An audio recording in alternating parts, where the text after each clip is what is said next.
5 সেকেন্ডে মানি ডাবল দেখেছেন? আসুন দেখাচ্ছি। এখানে আছে একটি মানি প্ল্যান্ট, হ্যাঁ, যা মাটির সাথে সংস্পর্শে একটি শিকড় এসছে। তো আমরা 5 সেকেন্ডে একটা এখান থেকে আরেকটা নতুন চারা বানিয়ে নিতে পারি। তাহলে আমরা এই শিকড়ের অংশ থেকে কেটে নেব। তাহলে আমরা একটা এখান থেকে মানি প্ল্যান্টের গাছ পেয়ে গেলাম। তাহলে আমরা মাটি তৈরির জন্য নিয়ে নেব একটা পাত্রের মধ্যে নিতে হবে আমাদেরকে প্রথমে 1 অনুপাত জৈব সার,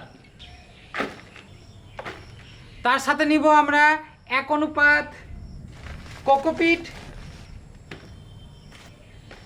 আর তার সাথে 1 অনুপাত বালি, সাদা বালি বা কনস্ট্রাকশন বালি, যে কোনো বালি হলেই চলবে। আমরা 1 অনুপাত বালি নিয়ে নিচ্ছি। এবার এটাকে আমরা ভালো করে মিক্স করে নেব। আমরা একটা পট নিয়ে নিচ্ছি, পটের মধ্যে আমরা এই মাটিগুলোকে নিয়ে নেব।